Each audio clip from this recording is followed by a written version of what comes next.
So another word about the post-mortem details. Big Bopper's body was thrown somewhere, and it rested somewhere along maybe this fence or maybe another fence out that way. And because he was so far from the plane, there was speculation that he might have lived and gone for help. And then there's even more ridiculous speculation, because the modern people don't regularly own a gun anymore, that because since Buddy Holly was from Texas and he had a pistol on board, they were wondering if gunfire might have broke out on the plane before they came down. Well, so that was obviously not at all true, and it was proven in the autopsy when they exhumed Big Bopper, who I think his name is J.P. Richardson. It was the first time that he was, because he was kind of heavy and because it was cold, he was found in a relatively well-preserved condition. And 50 years later, his son got to see him for the first time, and spend a little time with the body. And people have different ways of grieving, and sometimes that's the thing to do. Abraham Lincoln used to exhume Willie. Like, he exhumed him at least twice just to be with the remains and spend time with him. And that was the way some of the older people grieve. And sometimes it happens in this day and age too, as with the son of J.P. Richardson. So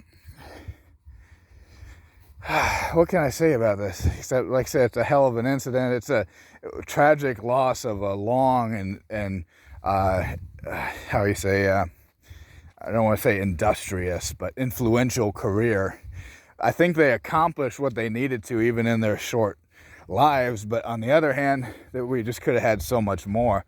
And I believe, if you believe in God, and we can't judge who goes to heaven and hell, maybe there will be an afterlife for them, and maybe we'll see them all again and find out the things that they would have done if they were here, or maybe this is just the one life to live, and it was just kind of in this case, I hate calling it an exciting, but kind of an exciting but tragic loss.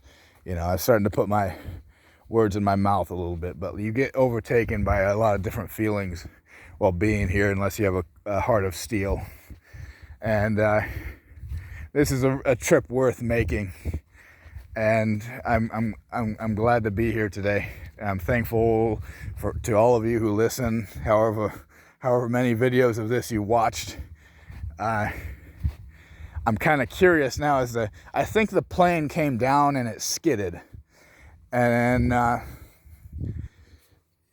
it came down and skidded, and somehow Big Bopper was thrown from it. But that's what I know. There's also, if you go to the Find a Death website, he'll have more particulars as to the exact autopsy details.